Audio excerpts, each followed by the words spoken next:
come to town, come to save the Princess Zelda. Gone and took her away, now the children don't play, but they will when Link saves the day. Hallelujah! Now Link, fill up your hearts so you can shoot your sword with power. And when you're feeling all down, the fairy will come around, so you'll be brave and not a sissy coward. Hello there, Gamerinos and Gamerinas. Welcome to UnicornStorm, and since it is a given that the new Zelda game, Breath of the Wild 2, is absolutely worth playing, I'm going to give you a quickish overview of the game. What is new, what stayed the same, what has been improved from its predecessor, and what flaws still persist.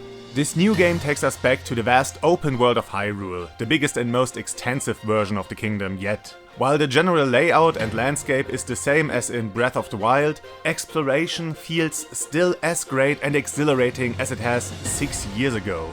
And the reason for that are the many small additions to the game world and alterations to well-known locations, new quests and activities, new enemy camps, caves or just interesting places. The world is familiar, but there's still lots to discover. Your Sheikah Slate from the first game got exchanged for a Pura pad, so all the previous discoveries have been lost and you have to rediscover everything. Your map is empty, so you need to visit the new Skyview towers all over the land to fill in illustrations of all the different regions of Hyrule. Where you had to climb up each and every tower in the previous game to activate it, you now have to solve a simple puzzle or complete a smaller task to make it accessible. And once again you only see the topography of the world and the different regions' names on your map. The game doesn't provide you with a checklist of menial tasks to complete. That doesn't mean those tasks don't exist in this game. There are quite a few in fact, but you have to discover everything yourself. No running from one symbol on the minimap to the next. Not many games nowadays attempt this approach, only Breath of the Wild and Elden Ring come to mind. So I really appreciate that Nintendo stuck to this principle. Every major location you discover gets marked on your map, and every tower and shrine provides you with a fast travel point for easy and straightforward traversal through the vast lands of Hyrule. And yeah, shrines are back, and they are functionally the same as in the previous game. By activating it, you receive a fast travel point, and by solving it, you're rewarded with a light orb that you can exchange for either an additional heart container or a stamina vessel at the goddess statue. And the shrine puzzles I came across so far are pretty much the same as in Breath of the Wild, just adjusted to your new abilities. Though a lot, maybe even most of the shrines I came across felt rather basic. They seem to be generally shorter than in the previous game and often follow a very simple blueprint. At first you get introduced to a puzzle that you need to solve with the help of only one of your abilities, in a very obvious way. After that you need to repeat the same solution but with some added challenge. Maybe you need to be more accurate, maybe you need to execute your action with the correct timing, or maybe you need to just ramp up the scale. It seems that there is less room for experimentation or weird and outrageous solutions. I mean, I guess you can still break the design of the shrines, but they appear a lot more streamlined than before. And a lot of them seem to function as a kind of tutorial to more advanced mechanics. Though that doesn't mean that there aren't more unique and innovative shrines to be found, and when you find yourself in one of the more complicated shrines, you really have a blast with its brain teasers and weird physics puzzles. Of course the Koroks are back, so enjoy scouring every inch of the game world looking for little anomalies or things that are just out of place to find the little forest spirits and collect the seeds to give them back to Hestu and expand your inventory space. Same as in the previous game.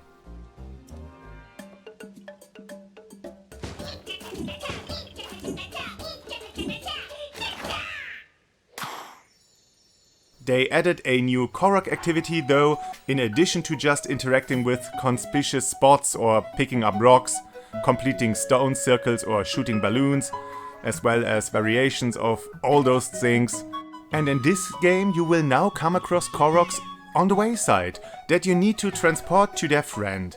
While it is often possible to just grab them and walk for a few minutes until you reach their friend, it is more fun to create vehicles and other weird yet helpful constructions to transport the little guy to his destination. And of course there's once again collectible stuff everywhere. Flowers, fruits and mushrooms growing on the ground, fish in the water, insects flying about, wild animals to hunt, mineral deposits found on rock faces or inside caves that have a lot more substance to them than the ones in the previous game. There's more to do and to find in them. They have winding and crossing paths, hidden rooms full of treasures, and lots of enemies to fight in more deliberate encounters. And you need those many resources to cook dishes because, same as with the previous game, you won't find hearts anywhere, so you need to eat to heal. Or to get bonus effects like resistance to high or low temperatures, increased stamina regeneration or speed, enhanced climbing and many more things.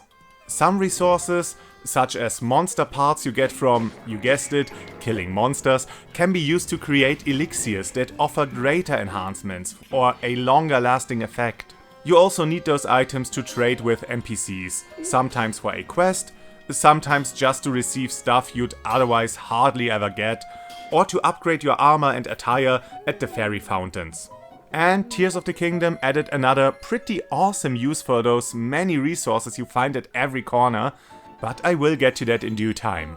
The game also added additional character growth collectibles, so you can collect energy cells to increase the charge of a battery Link carries with him to power all kinds of machinery, and also little teal orbs to strengthen the new special abilities you receive by completing this game's dungeons.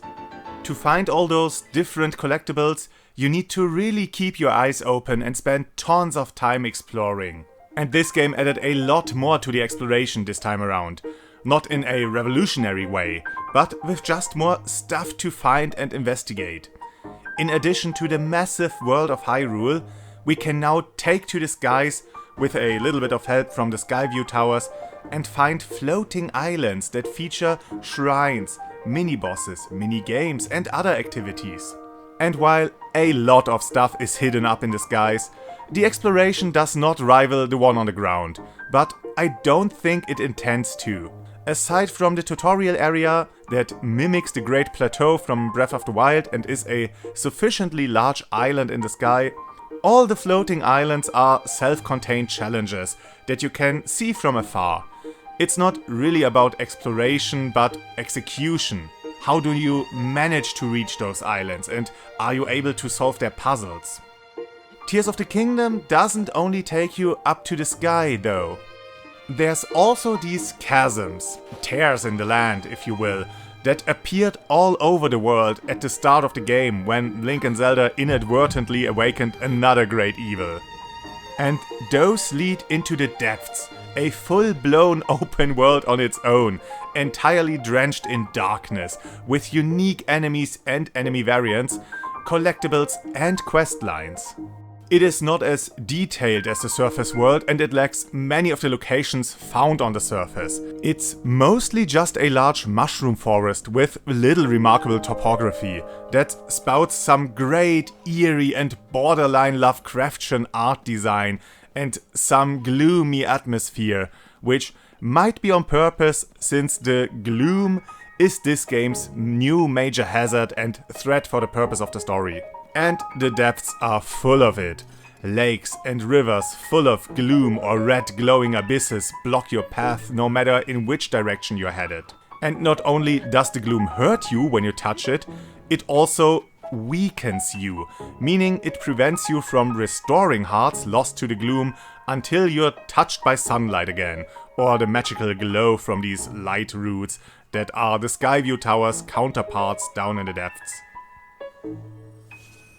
Most of the challenge comes from navigating through the darkness, which isn't as annoying as you might think, since the main hazard, the gloom, is always visible since it's glowing red, and you can pretty much permanently light up a small area by throwing some glowing seeds to the ground that you find en masse in caves all over Hyrule. And, at least during the early game, you have to manage your resources since you can't easily stock up down here and can't heal when you're hurt by gloom-infected enemies. Both the sky and the depths don't hold a candle to the surface's sense of exploration and discovery, but they do add to the sense of adventure and mystery. And with those two areas came two additional biomes, the perpetual autumn of the Sky Islands and the haunting scenery of the eldritch horrorscape down in the depths. On your travels you encounter lots and lots of enemies. One major point of critique with the last game was the low variety of enemy types. Well, they rectified that in this game. Most of the enemies from the first game are back in this one. Bokoblins are back and are once again the most complex enemy type, as well as moblins and lizard foes. All of them in all colors of the rainbow, as well as their undead counterparts. The same goes for keys, choo-choos, hinoxes, octoroks and stone taluses. The Yiga clan ninjas are back and so are the automatons, albeit with a new coat of paint, and I'm sure that there are Lionels somewhere in this game. Guardians are nowhere to be seen, which only makes sense in the story, but in their stead we now have these gloom hands. Fucking things ambushed me in broad daylight and they are brutal. I guess this is just appropriate since the Wall Masters are among the more creepy enemies in any Zelda game. The expanded enemy list includes furthermore likes in different variations, Aerocudas, who aren't that tough but can transport enemies or hurl explosives at you, boss bokoblins who lead a posse of regular bokoblins, and carrier bokoblins who are packed with whatever resource they were sent out to collect. Oh, and I totally forgot the Wizrobes. Yeah, they are back. And then there are wall-climbing bokoblin variants called Horriblins, or glowing frogs, or toads.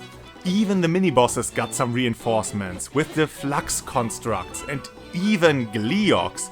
Fucking three-headed dragons. Holy shit. But hey, let me tell you about the most scary and shocking enemy encounter I had. So there I was, running around Hyrule Field, minding my own business, when this fucking tree just gets up and walks towards me. Oh my god, it's a tree, it's a walking tree, this is so amazing. And I didn't even cause that many forest fires. Yet. I'm seriously thinking about it though. As for gameplay, many of the mechanics from Breath of the Wild are back, pretty much unchanged. You can still climb up most surfaces and slide down most surfaces when it rains. You can still fly through the air on your glider, swim but not dive, at least not in the water. We'll come to that. Ride horses among other creatures, sneak around in the darkness or run and jump just like a plumber. And of course, you have all the combat mechanics from the previous game. You can beat enemies with swords, clubs and spears, and even charge up your attacks. You can shoot them with your bow or throw your weapons at them, or even items you found on the ground which sometimes have quite useful effects, like incendiary plants or electric plants or freezing plants. Yeah, plants in this world developed some quite dangerous defense mechanisms. Didn't help them getting plucked though. You can block with a shield or parry to break an enemy's stance or hurl projectiles right back at them. And you can still dodge attacks to trigger a flurry blow, where time slows down and you just wail on the enemy. Time also slows down when you draw your bow in mid-air, though this one eats a lot of stamina. And you can still use the environment to your advantage in various ways. Drop stuff on your enemies, throw them down cliffs or into the water, set them on fire or have them get hit by lightning. And then there are the new abilities. Link lost all his Sheikah Slate abilities from the previous game, so he had to get new ones with this game. One of which is a huge upgrade to a previous ability, one is a kind of reimagining, and two are completely new. The first is Ultra Hand, which is such a stupid name. It's basically telekinesis and similar to Breath of the Wild's Magnesis, though not limited to metallic objects, and aside from moving stuff around, it even gets another really incredible use. gluing objects together to build bridges, makeshift ladders, or even cars. Or planes. This is such an awesome ability that will lead to lots of incredible mischief. I mean, people right now spend hours upon hours just playing around with this ability and ignoring the rest of the game just to see how weird these creations are allowed to get. But this ability is also the cause for one of my biggest gripes I have with the game. You see, I struggled for a while with this ability because I wasn't able to detach wrongly placed parts and try over. I tried every button. I tried breaking or dissolving the glue itself. I looked at the ability's description in the menu. I searched for a digital manual within the game because games nowadays don't come with actual physical instruction manuals anymore. Nothing. Nothing worked, no explanations existed. I was sure there just wasn't an option to detach objects from one another and this was just an oversight. Yeah, I was wrong. There is an option. The game even tells you about it. Quite clearly, in fact. If you play in ugly mode, that is. You might have seen from all the footage I used that my interface is more or less non-existent. That is because I switched into Pro mode at the start of the game. Because, while rather useful, the HUD is really hideous and unimmersive.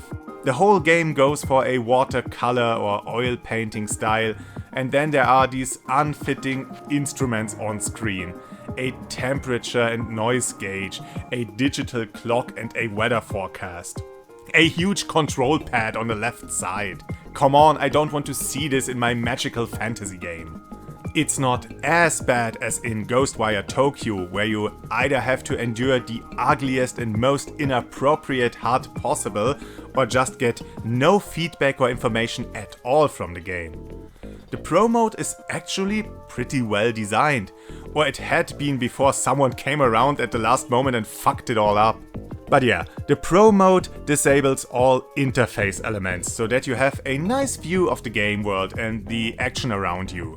And only displays information when it is needed.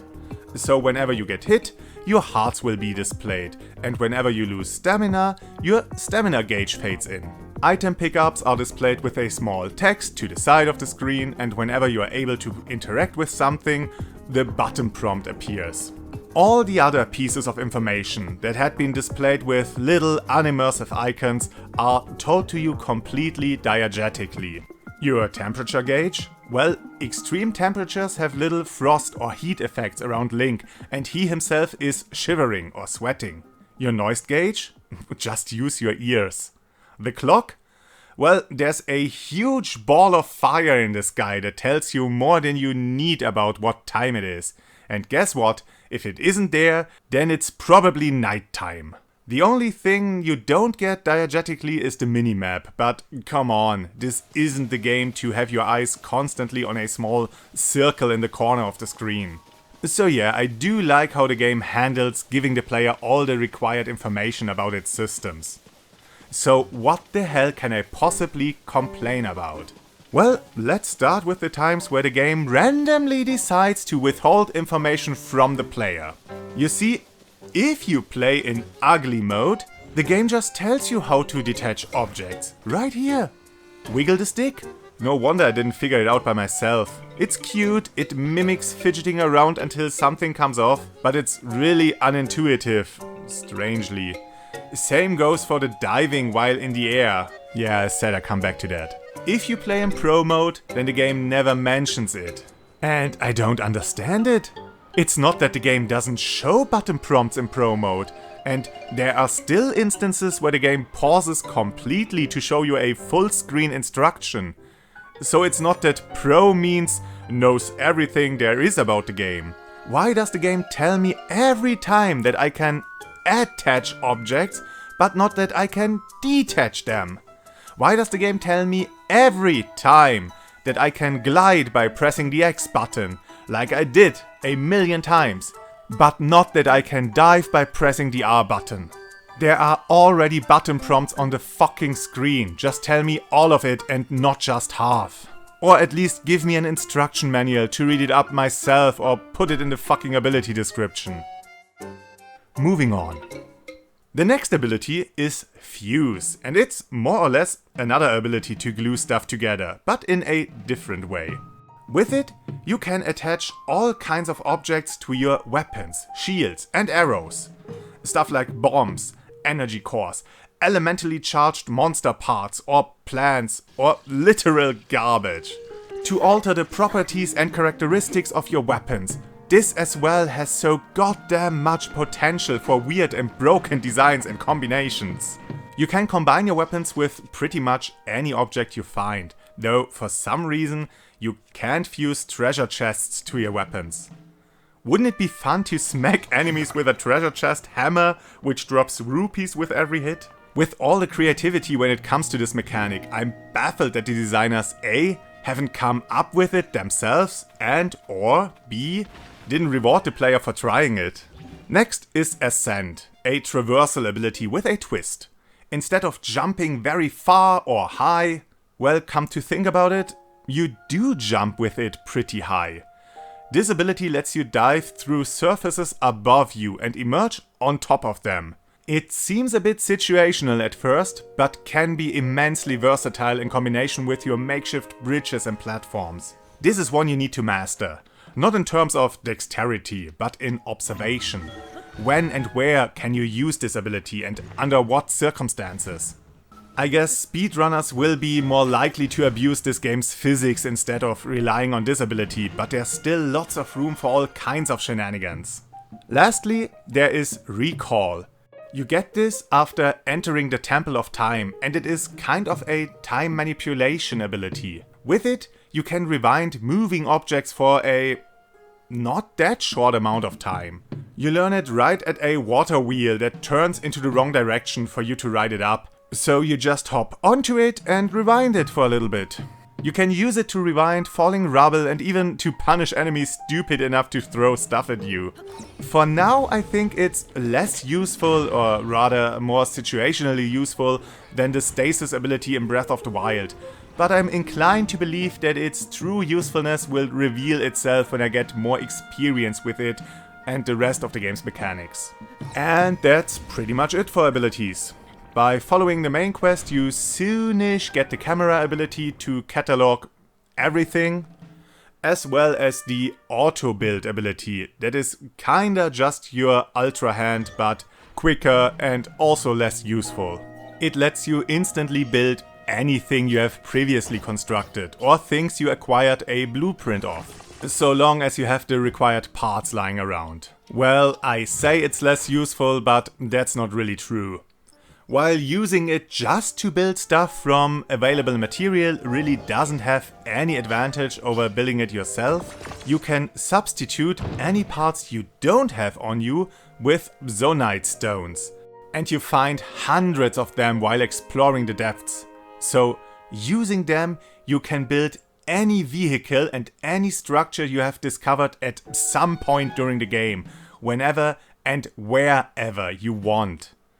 I'm pretty sure it's incredibly easy to break the game with this one. There's a stark difference in how the designers approach the abilities in this game compared to the previous one. In Breath of the Wild, the abilities had a direct usefulness. You had bombs to blow up things, you had giant ice cubes to use as platforms or defensive walls or blockages. You had a time stop that you could even use to store kinetic energy inside an object. The only ability that kind of returned was the one that moved stuff around. Your recall works on way less things than the stasis ability and is either more restricted or requires a lot more preparation. Ascent is useful for traversal, but only works when you're below a flat surface wide enough to stand on, and Fuse just sticks random objects to your weapons. But here's the catch. The new game doesn't want to just give you powerful abilities to manipulate the world around you. It rather wants you to manipulate the world around you to become powerful. It's like the developers saw how players broke the previous game and abused its mechanics and systems, and really embraced this playstyle and took it a step further. You don't get bombs, but you get multiple objects that you can fuse with your equipment to cause explosions. There are no ice platforms anymore, but you can just throw ice jelly into the water to create ice flows. Or stick the jelly to your sword and freeze whatever you're hitting. Fuse gemstones with your weapons to create different kinds of magic wands. Dismantle the robotic defense turrets and have them still active hover in front of you to attack everything in your way. Or fuse them with your shield to have a passive attack while blocking. You can fuse a long stick with another long stick to create an absurdly unwielding staff. You can stick a glider to a weapon to increase its use as a throwable object, or fuse your weapon with a monster tentacle to make a whip out of it, or stick spike traps to the front of your car to make a plow of death. There are so many weird and creative possibilities. This could be its own game and enough people treat it that way. Funny thing is, there was another game some years ago that vastly differed from its predecessors and wholly committed to this kind of free building gameplay. That game was called Banjo-Kazooie Nuts and Bolts, and it is considered not only the worst Banjo game, but maybe even the downfall of Rare.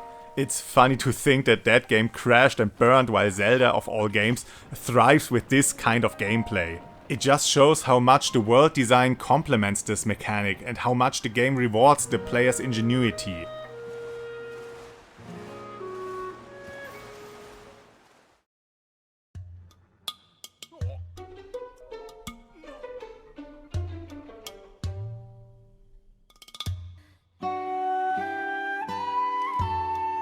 Progression seems to be more linear than in the previous game. Don't get me wrong, this game is still incredibly open-ended. After the tutorial you can still walk in whichever direction you like and you will find tons of quests and shrines and other little rewards. And I'm sure that you can once again tackle the final boss pretty early into the playthrough. But Breath of the Wild gave you everything needed to beat the game during the tutorial, and it ended the tutorial with this now iconic quest description: Destroy Calamity Ganon. The new game gives you a lot less guidance. We don't really know where we need to go, what we need to do. I mean, we caught a glimpse of this game's main bad guy, maybe. And we have to search for Zelda, I guess. We also don't have all the major abilities at the end of the tutorial. The glider is noticeably absent, and we need to progress the main quest just a bit further to receive it. And without the glider, you can tackle a lot of this game's challenges. A bunch of shrines require use of the glider, even if it isn't needed for the actual puzzles. Sometimes you can find another awkward and cumbersome way to progress, but this doesn't work all the time. Reaching as well as tackling this game's dungeons also requires frequent use of the glider. It's not really a problem with the game, but it's strangely noticeable when you compare Tears of the Kingdom to its predecessor. The dungeons themselves are another element that mirrors Breath of the Wild. There are once again 4 major dungeons tied to the different races of Hyrule. And like in the previous game, these dungeons, while still fun, never come close to traditional Zelda dungeons. They are, for all intents and purposes, expanded shrines with a different coat of paint. This isn't bad in and of itself, but I kinda feel that the shrines should be on the level of this game's dungeons, of course in reduced number. And the dungeons should be even grander.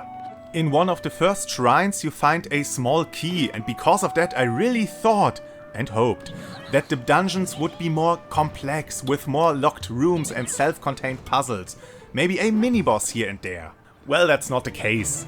Each dungeon is once again a large structure, albeit a complicated one, that is traversed in the same way as the rest of the game world. Though compared to the previous game, I feel like they are a bit more complicated and require a bit more actual dungeon crawling and finding the correct ways and unlocking shortcuts.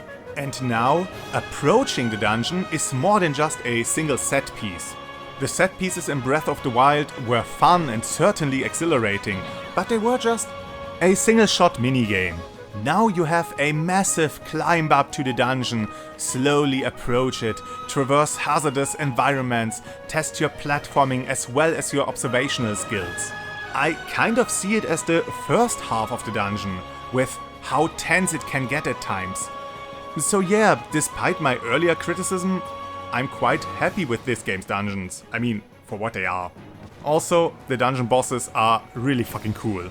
This game really turned the spectacle up a notch. And after you have cleared a dungeon, you receive a new ability, just like in the first game. Well, kinda. The same as in Breath of the Wild, whenever you tackle a dungeon, you get a temporary partner. But while in the last game they only assisted you during the set piece before the dungeons, in this game they stick with you to the end. They help out during fights and give you access to a specific ability. And after the dungeon, you get to summon their, let's call it spirit, whenever you're not in a town or village. And this spirit is functionally the same as the partner during the dungeon, so it helps you fight and lets you use their ability. And I really prefer this game's approach to special abilities.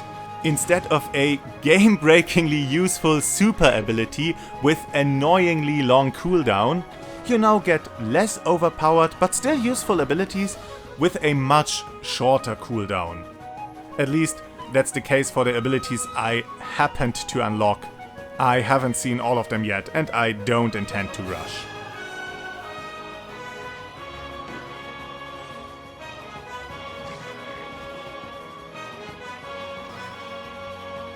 The story takes up a while after the defeat of Calamity Ganon. Link and Zelda explore some caves below Hyrule Castle and discover a sinister looking mummy, presumably Ganon in his actual physical form, and accidentally awaken it. He instantly wipes the floor with Link, destroys the Master Sword and once again wreaks havoc throughout the lands of Hyrule. Such a Chad.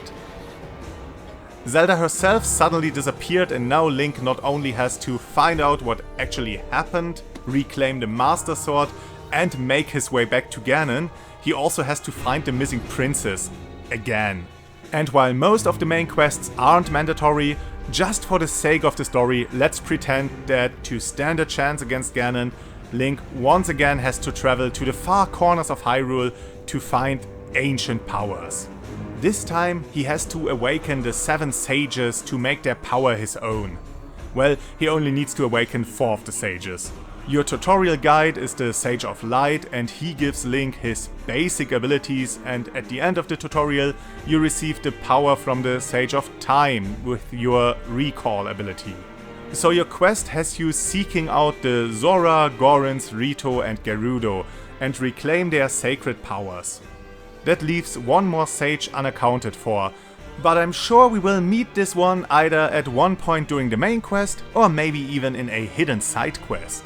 With this story quest, the game draws some interesting parallels to Majora's Mask, because each of the 4 races, or more exactly their capital, suffers from some affliction, and by clearing the dungeon and awakening the sage, you break the curse and free the people.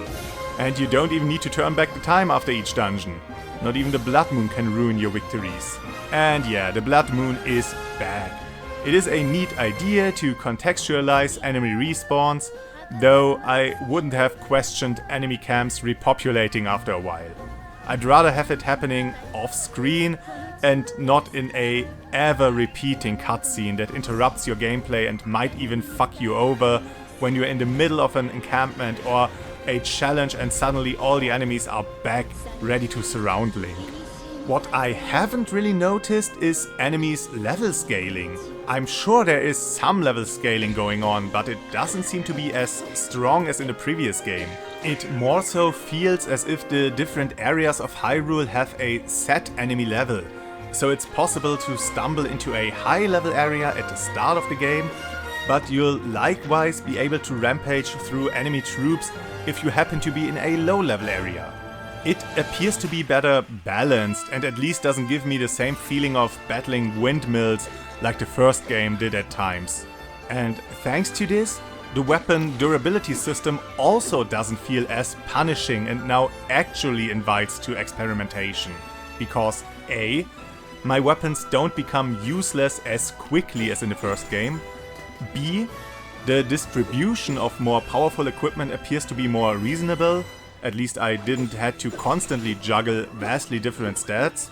And C, with all the different fusions, even weak weapons stay useful. The defense system is still as static as in the previous game, so a different attire can once again be the difference between a one-hit kill or just some scratch damage.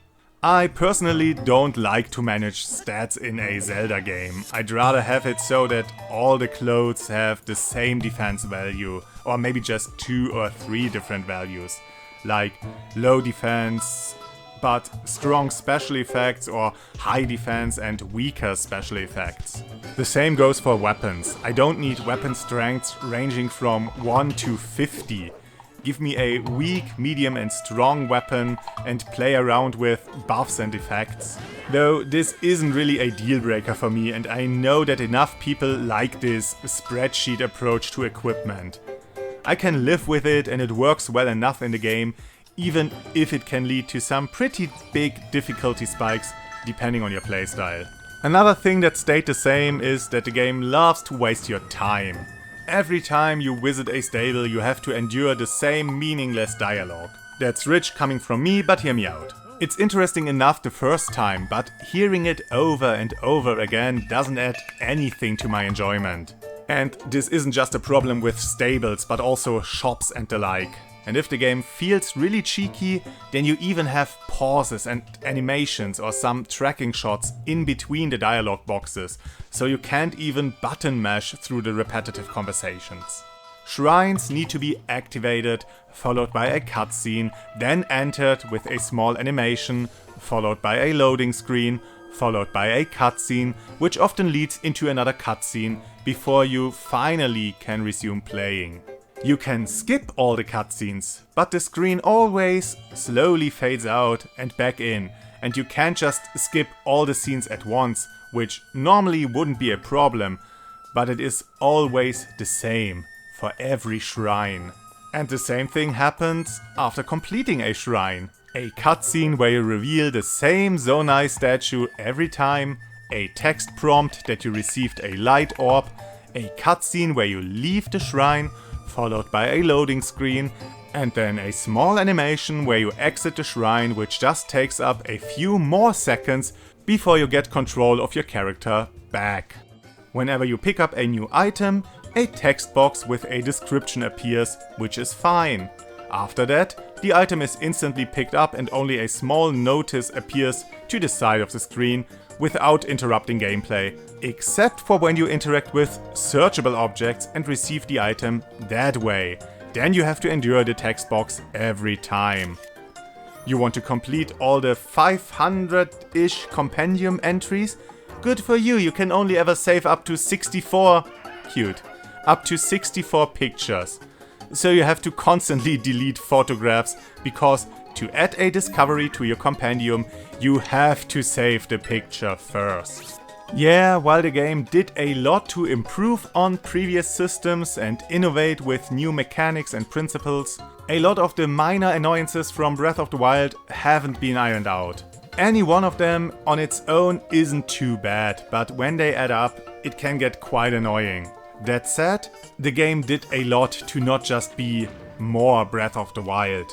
Some of the criticisms seem to have been taken to heart, and the game expanded on the things people already liked in the first place. The more playful and creative abilities, better enemy and equipment balancing. Some new pieces of equipment that address some of the grievances, like the frog gear that lets you climb on wet surfaces. Not a perfect solution to a problem many people had with the first game, and I think some tweaking would have been better, but I won't pretend that I wouldn't use the thing. The music as well seems a bit more involved this time around. While Breath of the Wild featured some pretty darn good music, you barely ever heard any of it, and mostly just had some relaxing piano sprinkled in the background. And while this is still the case, especially when running around Hyrule Field, to me it seems there are more instances where the game uses its soundtrack more deliberately and with stronger melodies. This game certainly isn't flawless. In fact, many of the flaws people criticized 6 years ago are still there. And when Breath of the Wild didn't really run that smoothly because of the Switch's underpowered hardware, Tears of the Kingdom fares even worse. The frame rate has troubles keeping up 30, textures are blurry, grass begins to grow a meter in front of you, and while the draw distance is fine for the general topography, smaller creatures sometimes stay invisible until you are a few meters away from them, and even huge-ass mini-bosses like the Hinoxes aren't rendered until you are right next to them. Many of the assets, from graphics to sound to animation to the whole goddamn game world, have been reused, and some people consider the game copy-pasted, or an official asset flip, or a glorified expansion. And while I don't fully agree, at least not that there'd be a problem with that, I can see why some people are hesitant to fork over 60 or more bucks for this game. I do think it is worth the asking price, simply on the basis of its content and its inherent value, not necessarily warranted from an industry perspective or justified by its production value. This is once again an amazing game that continues its predecessor's ingenious approach to open world design, and it's once again very divisive as a Zelda game. It is a fully fledged direct sequel to an incredibly ambitious game, or it might be a really innovative expansion for an already very experimental game. It deserves all the praise it gets. It deserves all the harsh critique it gets. And it deserves to be played.